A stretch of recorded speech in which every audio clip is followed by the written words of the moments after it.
हमारी बोलचाल की भाषा,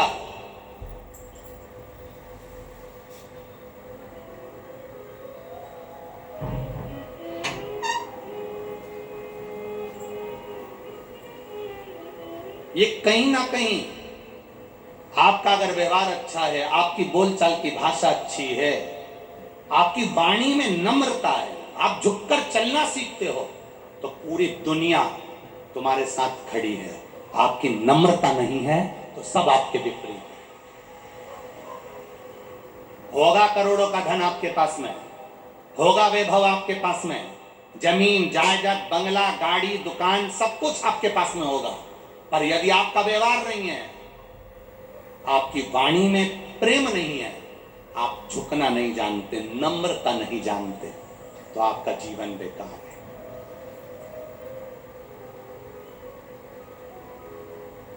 एक गरीब व्यक्ति मरता है, 100 लोग इकट्ठे हो जाते हैं। एक बहुत पैसे वाला मरता है, अगर उसका व्यवहार नहीं होता तो 4 लोग भी इकट्ठे नहीं होते हैं।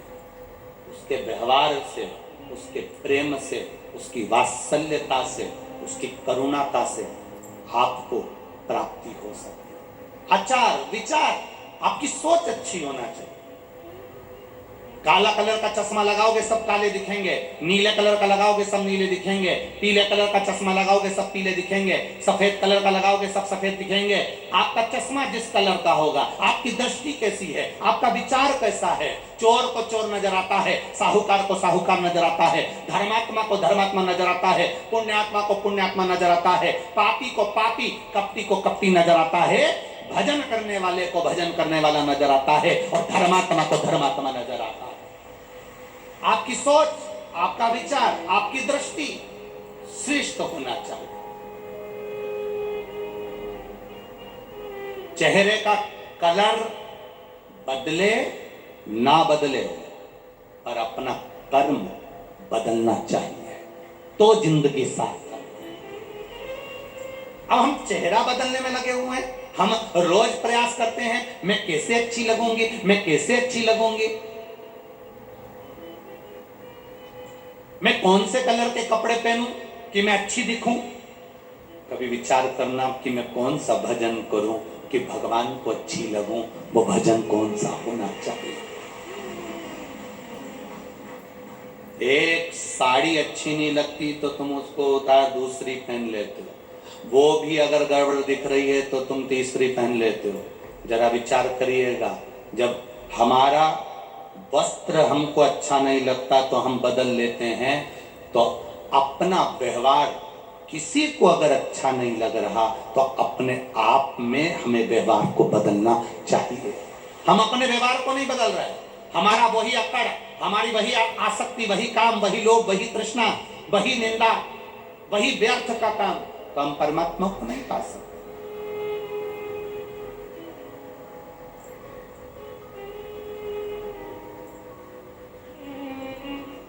जो वात्सल्यता से परमात्मा को पाने का प्रयास करता है, भगवान वात्सल्यता से देता भी है।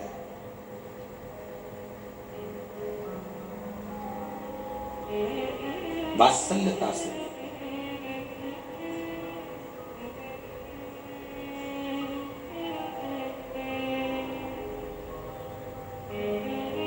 शिव कथा कर रही है, भगवान शंकर का संवाद कर रहा है। आपका व्यवहार, आपका विचार, आपका सत्कार, आप किसी का सत्कार कैसे कर रहे हो।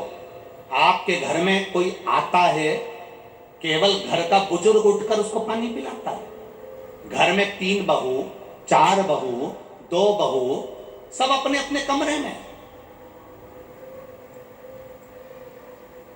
अकेली बुजुर्ग मां उठी है, अकेला बुजुर्ग उठा है और उठकर पानी पिला रहा है। व्यवहार मालूम पड़ता है, घर का सत्कार मालूम पड़ता है कि आपका सत्कार कैसा है। विदुर जी के यहां भगवान कृष्ण गए तो विदुर जी नहीं थे, उनके घर में विदुरानी थी।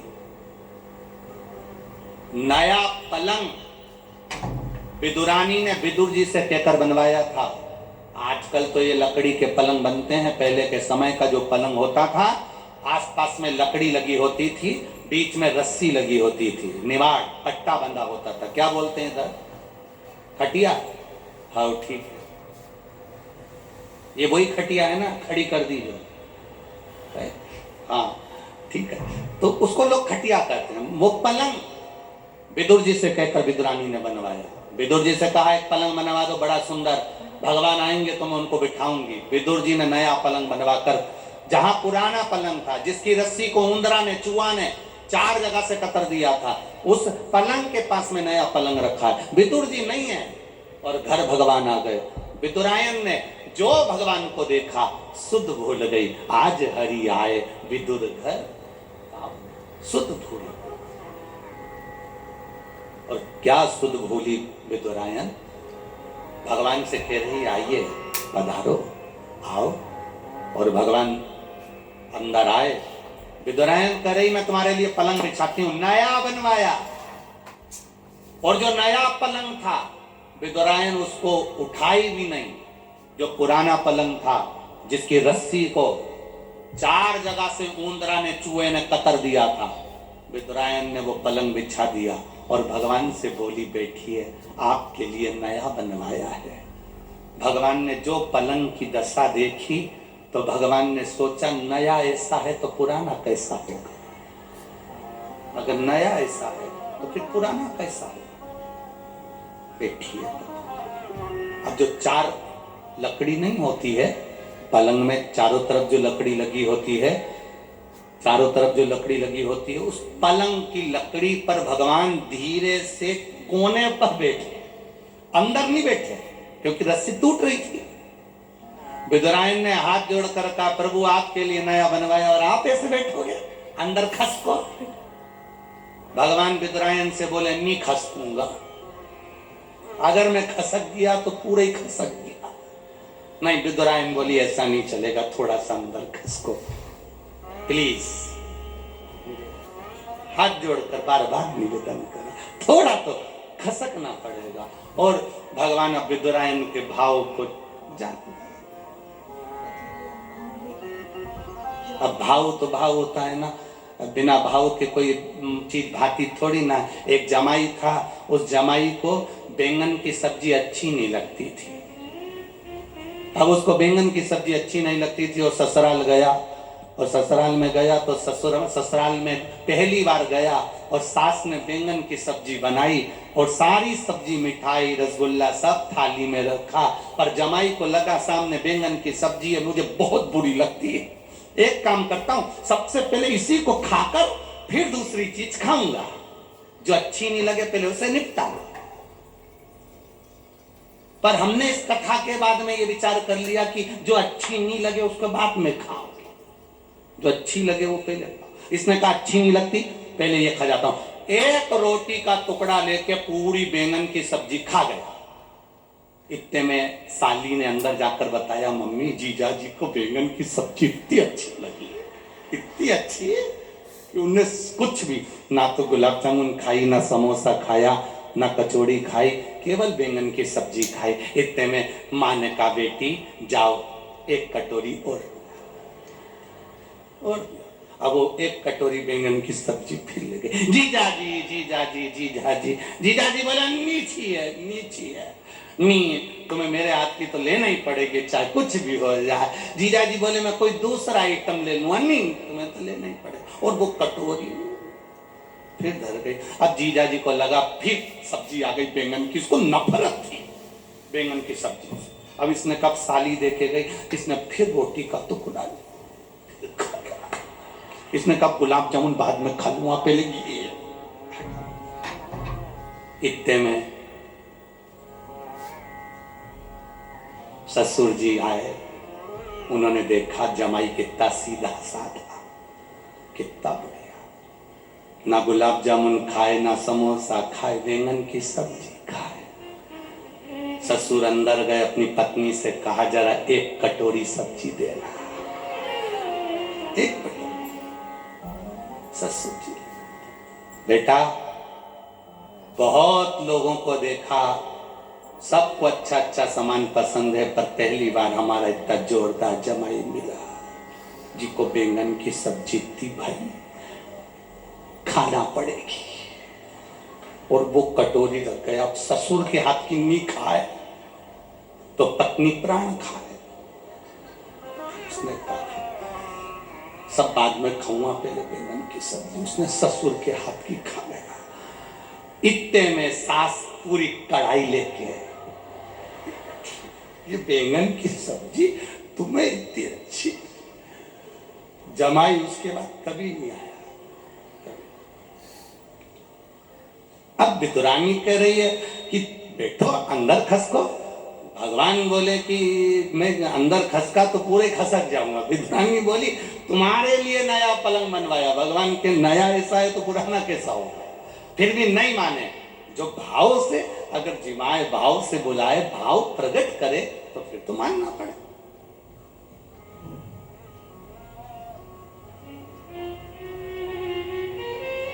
अब होता है कभी कभी ऐसा क्रम। तुम्हारे आकोला के पास में मंगरूल पीर है।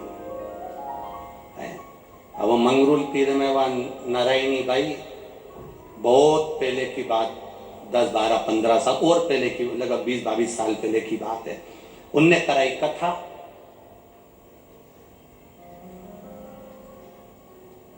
अब उन्होंने पहली बार तो हमारा महाराष्ट्र आगमन हुआ था। हमको क्या मालूम था कि यहाँ मिर्ची का ठेसा भी चलता है। हमने तो आज तक मध्य प्रदेश में ये ठेसा पैसा देखा, बस सब्जी देखी थी। तो उन्होंने ऐसा मिर्ची को अच्छा पीस के उसको ऐसा बगार मगार लगा के ऐसे थाली में, जैसे पत्ता गोभी की सब्जी, बैंगन की सब्जी सब धरी थी, अचार, उसी में वो रखा था। महाराष्ट्र का विशेष आइटम उसी पे रखा।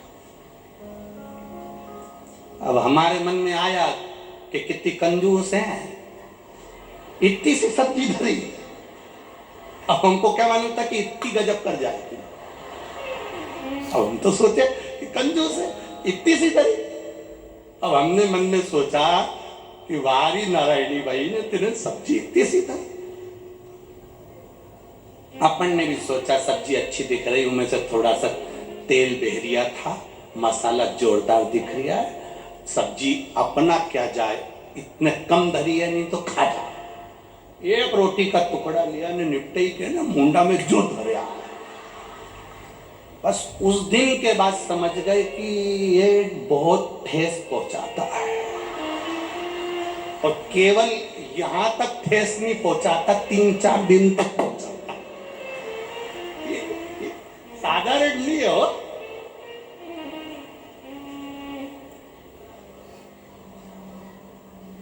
अभी कल की बात है, वो चौरसिया जी के यहाँ से प्रसाद, महाप्रसाद तो ऊ में आ गया था, हम समझ गए थे अलग ही रखना है, तो ध्यान रखना। तो ये प्रेम की भाषा है, एक आनंद की भाषा, और बड़ी बड़ी आनंदता होती है इसमें। तो वहां भगवान से विदुरानी कह रही है जरा खसको, खसको जरा। अब जो खसकने का कहा तो भगवान जो खसके, पूरी रस्सी टूट गई और भगवान उसके अंदर फंस गए। पांव उधर और भगवान इधर, और विदुरानी पूछ रही कैसा लग रहा है। भगवान कह रहे ऐसा लग रहा है जैसे 100 किलो के कपास पे बैठा हूं। अब विदुरानी बोली भूख लग रही होगी, तुम्हारे लिए कुछ खाने का लाती हूं, तुम्हारे लिए कुछ खाने का लेकर आती हूं, मैं तुम्हारे लिए कुछ लेकर आती हूं खाने का। विदुरानी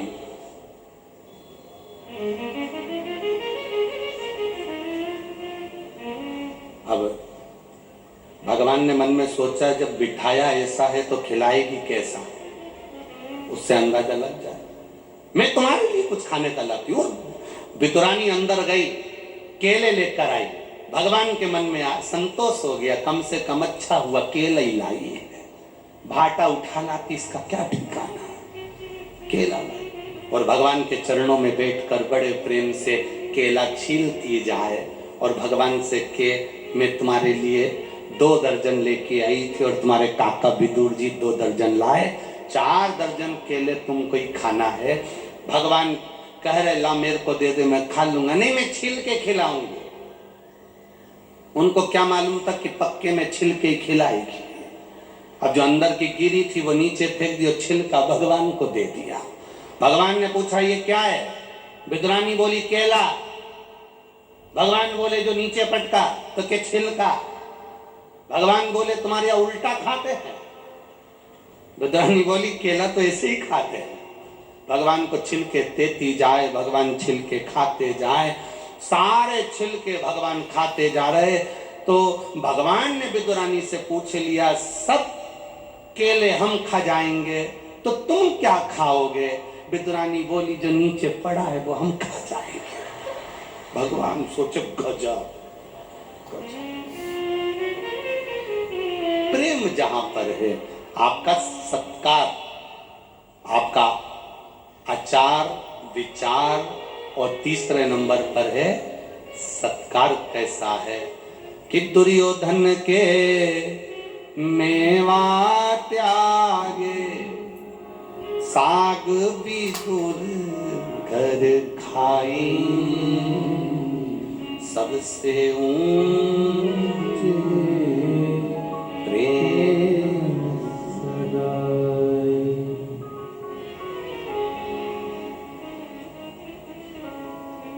सबसे ऊंचा संबंध है प्रेम का, आचार विचार और सत्कार।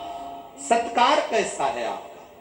धन से कोई सत्कार नहीं होता, वैभव से कोई सत्कार नहीं होता। एक गरीब व्यक्ति के घर में शादी में जाना और एक पैसे वालों के घर में शादी में जाना। पैसे वालों के शादी में दरवाजे पर खड़े होकर हाथ जोड़ लेंगे, जाइए अंदर खाइए, कोई पूछने नहीं आएगा तुमसे अंदर कि तुमने पानी पतासा खाया कि नहीं खाया, रोटी खाई कि नहीं खाई, सब्जी खाई कि नहीं खाई, जलेबी खाई कि नहीं खाई। अंदर पूरे ग्राउंड में कोई नहीं पूछेगा। जाओगे तो हाथ जोड़कर जाने का बोल देंगे। पर किसी गरीब के घर शादी में जाना, वो तुम्हारे लिए कुर्सी लगाएगा। सेठ जी आए हैं, बैठो साहब, मैं थाली लगा देता हूँ, थाली लगा देगा। आओ साहब, खाओ साहब, बैठो साहब। गरीब के घर जाओगे, सत्कार क्या होता है वो गरीब बता सकता है।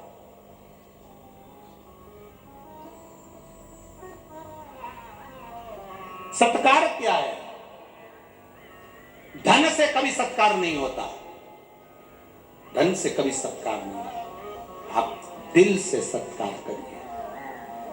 और चौथे नंबर का है प्यार, प्रेम। आज के जमाने में भाई भाई में नहीं है, रिश्ते नाते कुटुंब कबीले सब धन के मोहताज हो गए। थोड़ा सा प्रेम बढ़ाने का प्रयास करिए। जीतते गए, ना घर ले गए, ना जमीन ले गए, ना 25 लाख की गाड़ी ले गए। जीतते गए, कुछ भी लेके नहीं गए। तुम और हम भी ऐसे ही जाएंगे, सब यहीं रह जाएगा। अपना किया गया जो सत्कर्म है, आपने किसी को एक बोतल पानी पिलाया है, आपने किसी को एक अन्न का दाना खिलाया है, बस वो हमारे खाते में जाएगा, बाकी का सब छूट जाएगा। बड़ों का आदर करा, बुजुर्गों को नमन करा, प्रणाम करा, माता पिता का आदर करा, कभी ऊंची आवाज में शब्द नहीं बोले, सम्मानजनक शब्दों का विचार किया गया, तब समझ लो कि आपके साथ आपका पुण्य जा रहा है।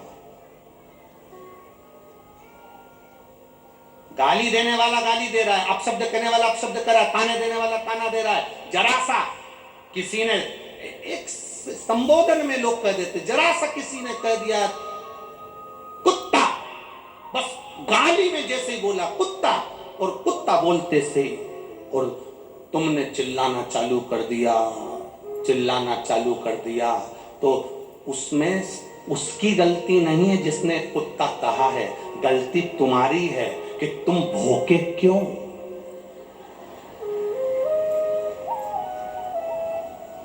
मतलब तुमने प्रस्तुत कर दिया कि उसने जो बोला वो गलत नहीं बोला। उसने तो कहा ना कुत्ता, कह दिया ना। अब ये समझने वाली बात है कि उसने कहा, मुख उसका गंदा है, शब्द उसके गंदे हैं, वाणी उसकी गंदी है, अब शब्द उसके भीतर भरा हुआ है। तुम क्यों भौंके, तुम क्यों प्रस्तुति दे रहे हो, क्यों भौंक रहे हो? जब वो आड़ा टेढ़ा बोले, तुम मौन रहकर भीतर की भीतर श्री शिवाय नमस्तुभ्यम बोलना, तो तुम्हारे अंदर जो भगवान होगा जवाब वो देगा।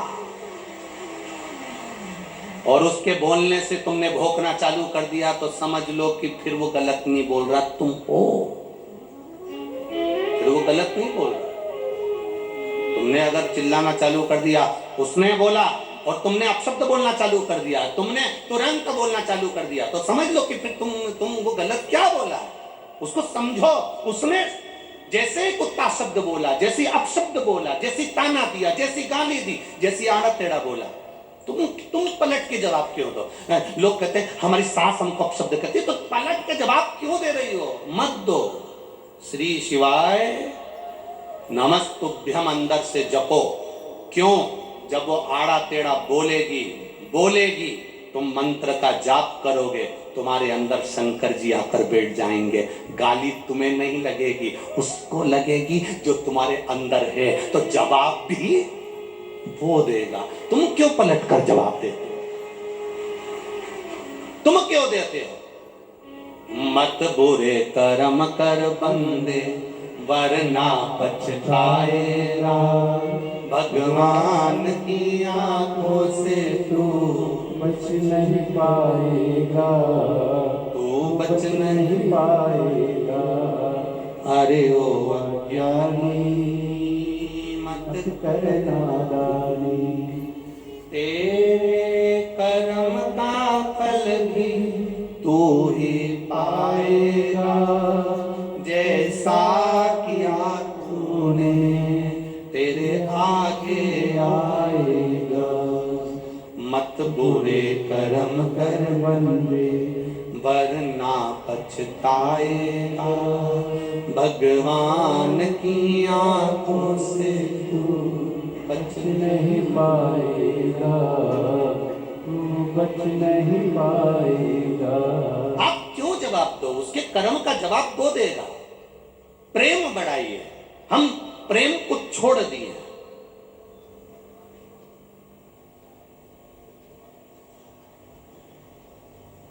प्यार और प्रेम में अंतर है भाई, जरा ध्यान रखिएगा, गलत जगह मत पहुंच जाना, विचार करिएगा। प्यार और प्रेम में अंतर है।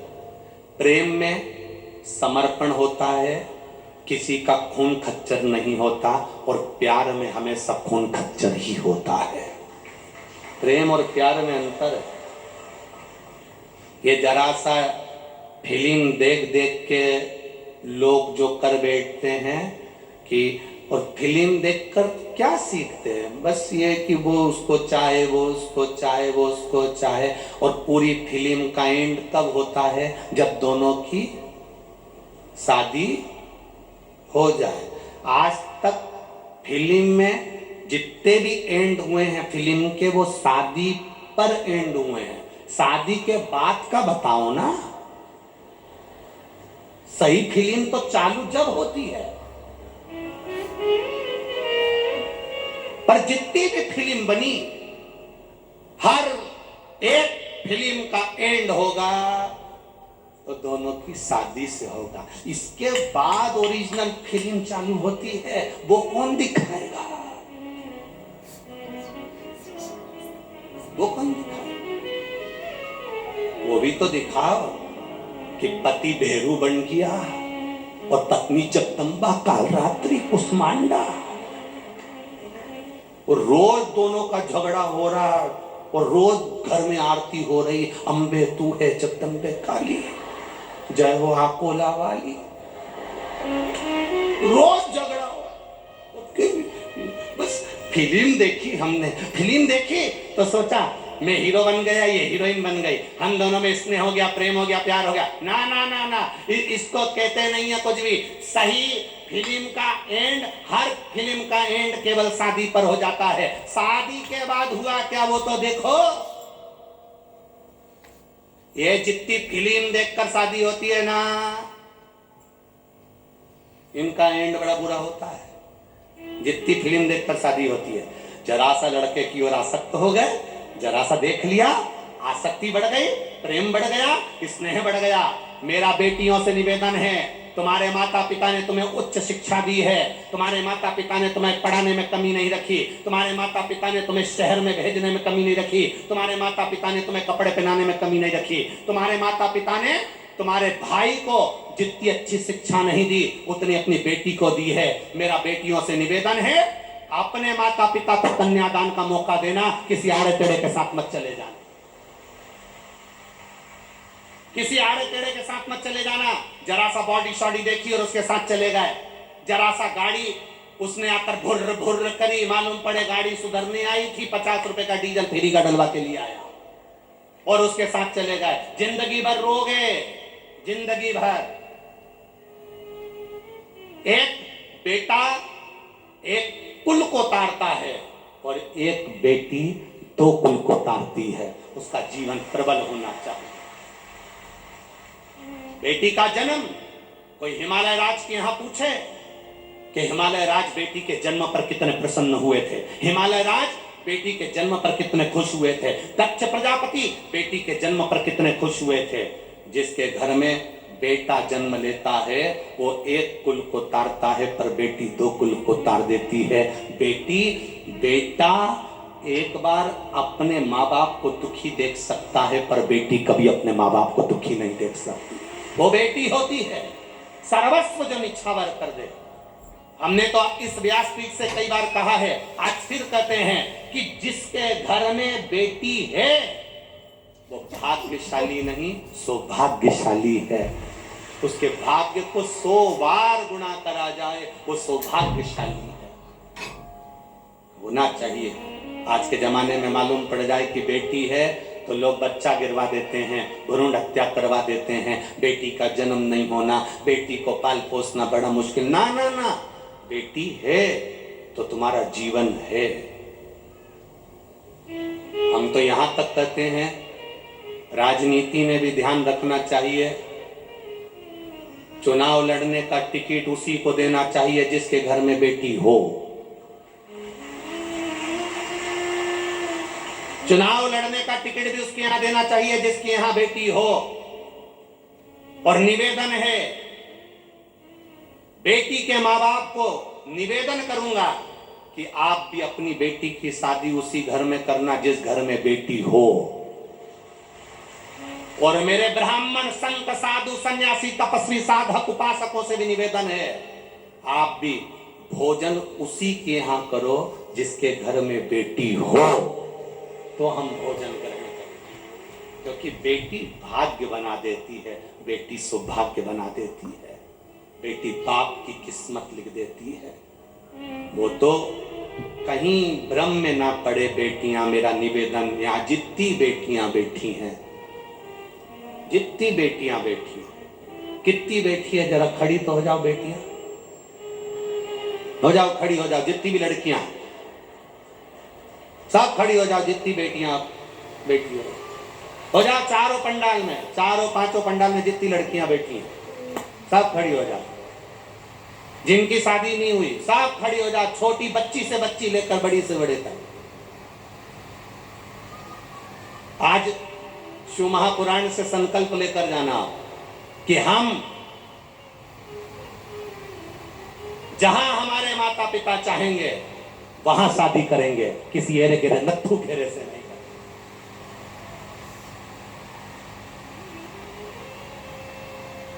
किसी आड़े तेरे के साथ शादी नहीं करेंगे। हमारे माँ बाप की इज्जत को हम नहीं गिरने देंगे। जिस माता पिता ने पाल पोस कर बड़ा करा, जिस माता पिता ने हमको पढ़ाया, जिस माँ की कोख में मैं 9 महीने रही हूँ, जिस माँ ने मुझे गोदी में रखा, मालिश करी, कपड़े पहनाए, जानती नहीं थी, पढ़ाया, ट्यूशन, स्कूल, कोचिंग सब जगह भेजा, उनकी नाक नहीं कटने दूंगी। शादी मेरे माँ बाप के कहने पर चल करूंगी। दोनों हाथ उठाकर बेटियां एक बार हारा बैठिए बेटा, प्रणाम आपको, दंडवत नमन करता हूं आपके चरणों का, आपकी वात्सल्यता, आपकी करुणता। संकल्प होना चाहिए हमारे जीवन।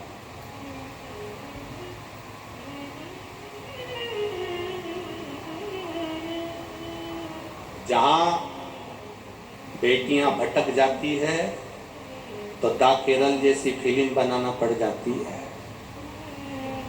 बेटियों को भटकने नहीं है, एक अपने जीवन को सार्थक करना है, अपने जीवन को धन्य बनाना है। आप एक माता पिता का गौरव हो, आप एक माता पिता का जीवन हो। बहुत अरमान रखकर वो पढ़ने भेजता है आप उसके अरमान को डूबने मत देना, डूबने मत। बेटी बेटी बहुत विचित्र बात कहेंगे, आप लोगों को समझ में आएगी उम्मीद है। बेटा मां को प्रिय होता है और बेटी बाप को प्रिय होती है। पिता को प्रिय है बेटियां। लोग कहते हैं बेटी की विदाई में मां ज्यादा रोती है। शिव पुराण कहती है बेटी की विदाई में जितना पिता रोता है उतना कोई नहीं रोता है, कोई नहीं। साथ में बैठकर भोजन करती है, पापा, बाबू, बाबूजी, चाय ला दूं? दुकान से पापा आते हैं, पिताजी आते हैं और बेटी उनका चेहरा पढ़कर कह देती है, पापा मम्मी कहीं गई हैं, आई कहीं गई है, मैं तुम्हारे लिए चाय बना दूं पापा? बेटी बाप की दौलत है, साथ में बैठती है, रोटी खाती है। बाप की इतनी हैसियत नहीं होती कि बेटी की शादी में बहुत सारा दहेज दे दे, गाड़ी बंगला अलमारी सोफा सेट देने की पिता की हैसियत नहीं होती।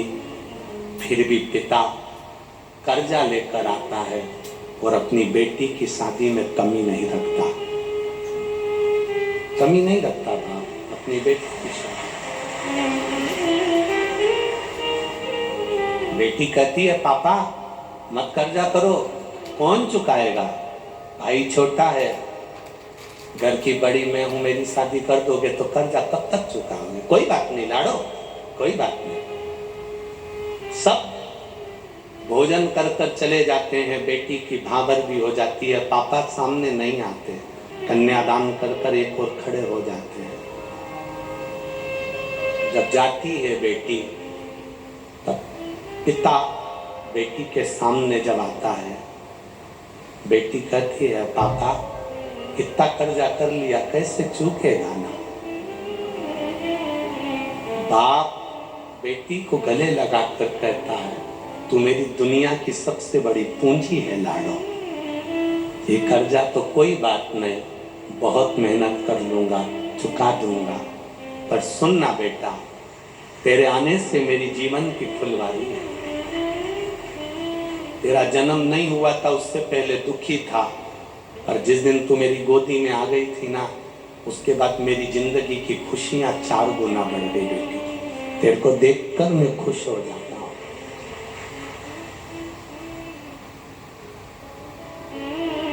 विदा हो गए, चले गई। बेटी भी कहती है, पापा बहुत दूर मत ब्याह देना, दूर ब्याह दोगे तो कहाँ मिलना होगा पापा, कभी तो आएंगे ना मिलने के लिए।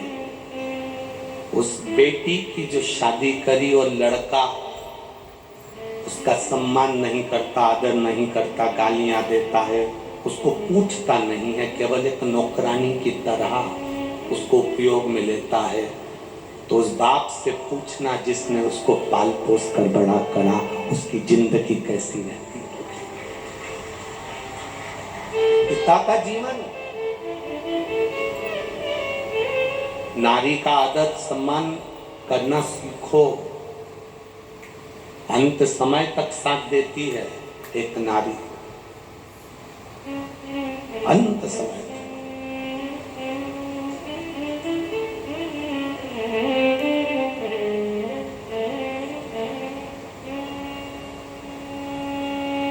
एक नारी का जीवन बड़ा विचित्र जीवन है।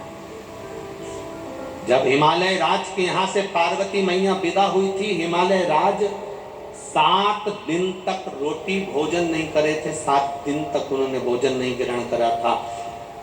पूछा था मैनावती ने, आप भोजन क्यों नहीं करते? बेटी का चेहरा सामने आ जाता है,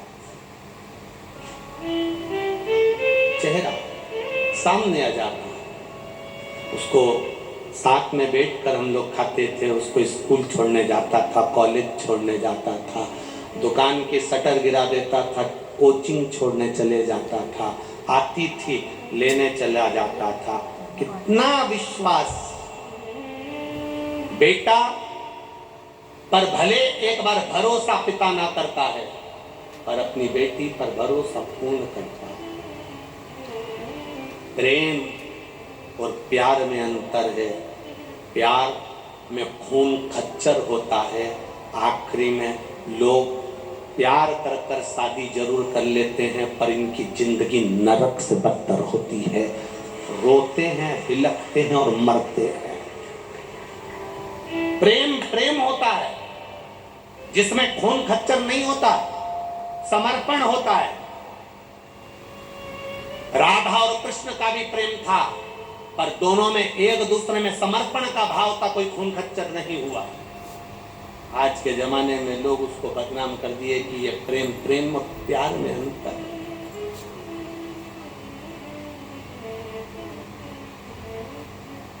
इसको समझिएगा। एक पिता का बेटी के प्रति प्रेम होता है, एक माता पिता का बच्चों के प्रति प्रेम होता है, एक पति का पत्नी के प्रति प्रेम होता है, पत्नी का पति के प्रति प्रेम होता है, सास ससुर का बहू बच्चों के प्रति प्रेम होता है, पोता पोती का दादा दादी के प्रति प्रेम होता है, नाना नानी के प्रति प्रेम होता है। इसको प्रेम करते हैं, ये प्यार नहीं है, इसको प्रेम कहा गया। इसमें अपशब्द नहीं होते, इसमें गालियां नहीं होती, इसमें ताने नहीं होते, इसमें गलत विचार नहीं होते। तो शास्त्र कह रहा है, भगवान शिव की कथा कर रही, आचार विचार सत्कार और प्यार, ये बहुत ध्यान देने वाला विषय है कि आपके यहाँ कोई आए उसका सत्कार हो, और जितने लोग आपके घर में रह रहे हैं उन सभी में आपस में एक दूसरे से प्रेम हो, एक दूसरे से समर्पण हो, प्रेम बने।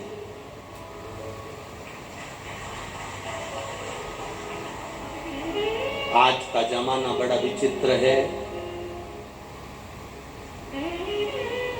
मच्छर जहरीला होता है, उससे बचने के लिए मच्छरदानी लगा सकते हो।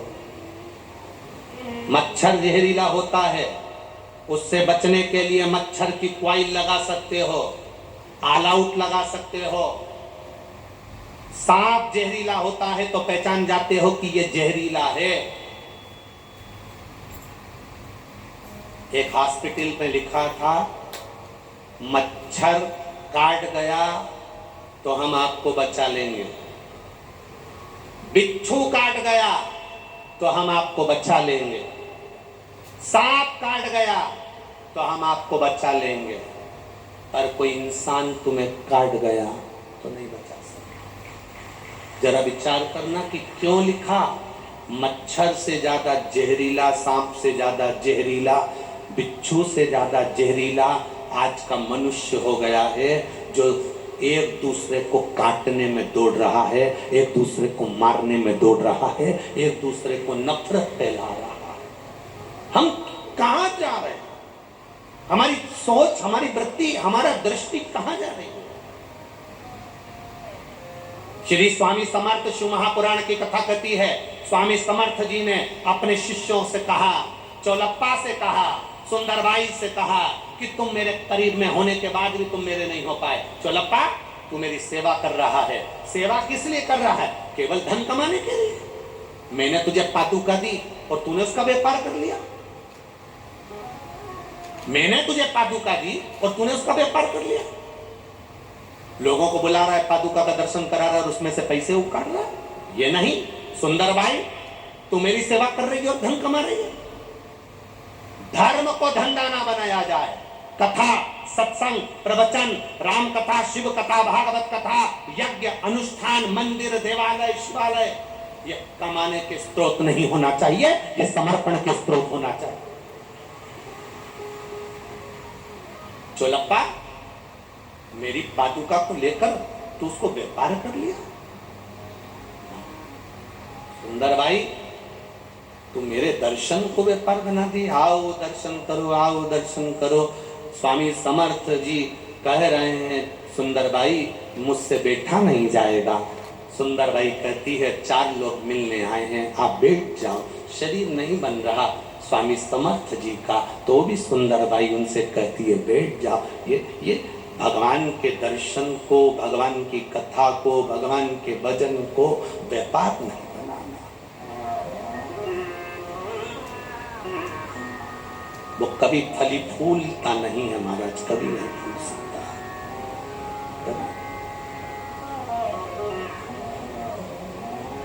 व्यापार ना किया,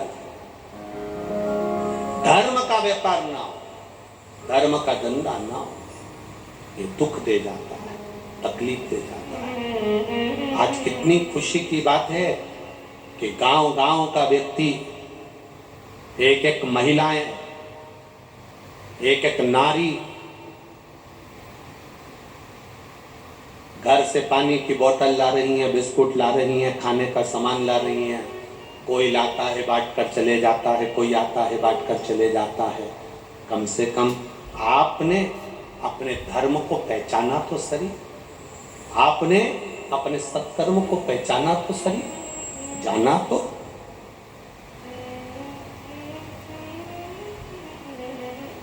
अपने विचारों को शुद्ध रखिए। चोलप्पा गलती करी है तूने, मेरे दर्शन को तूने मान्य करा।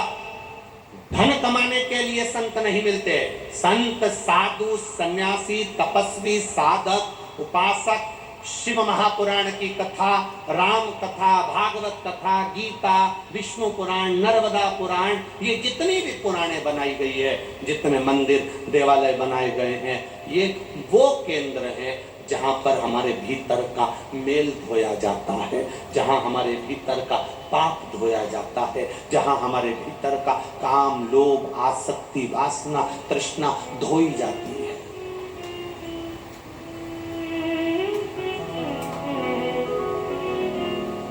धो रहे हैं। तो बाथरूम में नहाते हो ना साबुन लगा लगा के,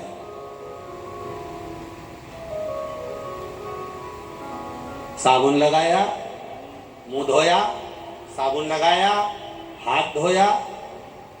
बाथरूम में तन साफ किया जाता है। और शिव महापुराण की कथा भी वो स्थान है जहां पर हमारा मन साफ किया जाता है। अपने मन को साफ करना है, शिव महापुराण की कथा में जाकर बैठ जाओ। 1 बजे से 4 बजे तक कथा टीवी पर आती है, उसके सम्मुख में जाकर बैठ जाओ। जब मौका मिले 15 मिनट 20 मिनट मोबाइल पर सुन लो, मौका मिले 5 मिनट सुन लो। अपनी दुकान पर, अपने फैक्ट्री पर, अपने व्यापार में आप मना नहीं है कि दुकान मत करो, अच्छी दुकान चलाओ, दुकान एक से बढ़कर एक चलाओ, पर दुकान में भी एक टीवी लगा कर रखो। ग्राहक आ रहे हैं, व्यापारी आ रहे हैं, काम चल रहा है और धीमी आवाज में शिव महापुराण की कथा चल रही है। सामने वाला ग्राहक भी कथा सुनेगा और आपके कानों में चलते फिरते भी भगवान की कथा पहुंच गई तो जीवन सार्थक हो गया। कमाओ, कमाओ के साथ में भगवत भजन करते हैं। पहले कथा में कहा था तुम्हारी नौकरी चले, तुम्हारी दुकान चले, तुम्हारी फैक्ट्री चले तो पत्नी के जेवर बना दो, प्लाट ले लो, गाड़ी ले लो, बच्चों को पढ़ा दो, स्कूल पहुंचा दो, एजुकेशन अच्छी करा दो, तुम्हें जितना करना है कर लो।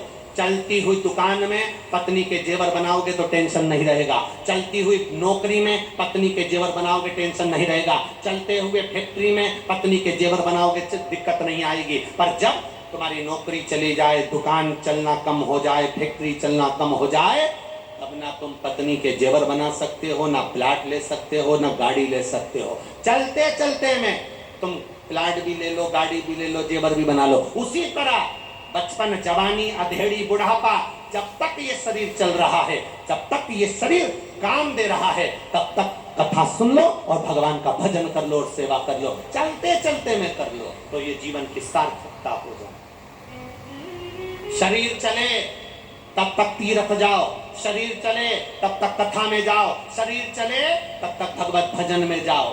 2 चीजों का स्मरण रखना, शरीर चले तब तक कथा में जाकर बैठो, और तुम्हारे घर में चले तब तक दोनों हाथों से दान पुण्य कर लो। जब तुम्हारी नहीं चलेगी तो दान भी नहीं कर पाओगे। जब तुम्हारे घर में नहीं चलेगी, बच्चों की चलना चालू हो जाएगी। आज के जमाने में सब लगे हैं बच्चों को लायक बनाना है। बोलो तो जम के तो बोलो, बनाना नहीं बनाना। सब लगे हैं बच्चों को पढ़ाओ, लायक बनाओ, लायक बनाओ, लायक बनाओ। मना नहीं, आप अपने बच्चों को अच्छी एजुकेशन दो, अच्छी पढ़ाई कराओ और बच्चों को लायक बनाओ, पर इतना लायक मत बना देना जो अपने माँ बाप को ही नालायक समझने लगे। इतना लायक भी मत बनाना कि माता पिता नालायक दिखने लगे। तुम्हें अकल नहीं है, तुम्हें बुद्धि नहीं है, तुम नहीं जानते आज की समय क्या है, तुम मुझे पहचानते नहीं हो। बेटा अपने माँ बाप से जब इस तरह से शब्द कहे, समझ लेना तुमने बेटे को लायक नहीं बनाया, नालायक बना दिया है। अच्छी सोच बच्चों में होना चाहिए, पढ़ाई के साथ, डिग्री के साथ में अच्छे संस्कार बच्चों में होना चाहिए। कितना दिन रुकता होगा उनका, जो सब दूर जिनकी सांसदता सबसे कहे सुन ले, देवरानी कहे सुन ले, जेठानी कहे सुन ले, सास कहे सुन ले, और आज की औलाद माता पिता की नहीं सुने, उल्टा पलट के जवाब दे दे। उस माँ बाप से पूछो उसका दिल कितना रोता होगा, उसका हृदय कितना रोता होगा। लायक बनाओ बच्चों को, पर इतना लायक मत बना देना कि माता पिता उसको नालायक दिखने लगे, माता पिता में उसको गुण तत्व नजर ना आए, माता पिता बुरे दिखने लगे।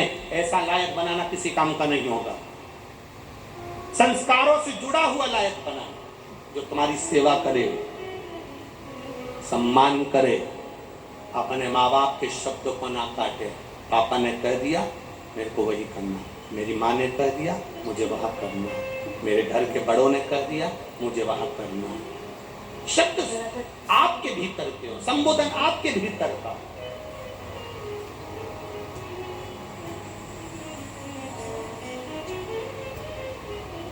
महाराज शिव कथा कर रही है, भगवान शंकर का संवाद।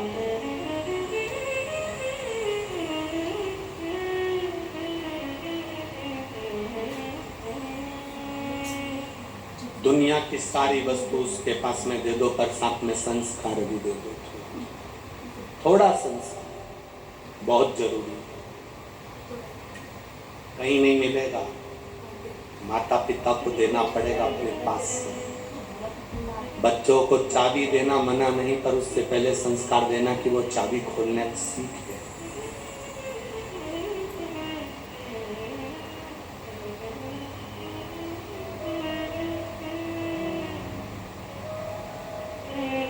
शिव कथा कर रही है, भगवान की सुंदर संवाद कर रही है।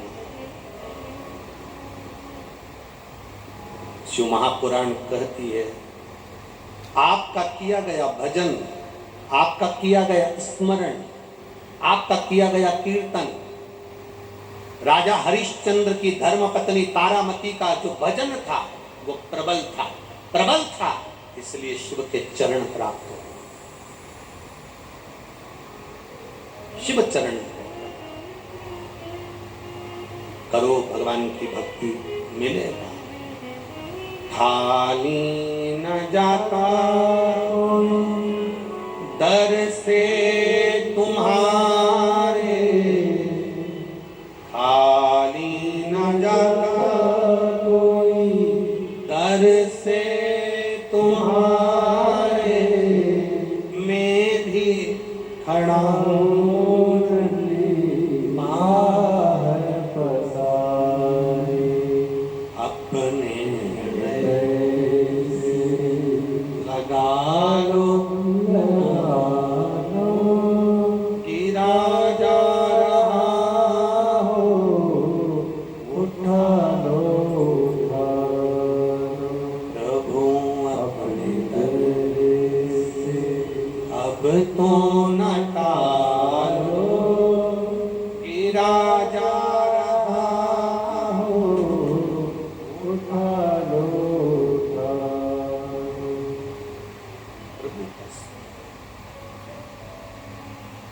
शिव शिव शंकर शंकरा शिव शिव शंकरा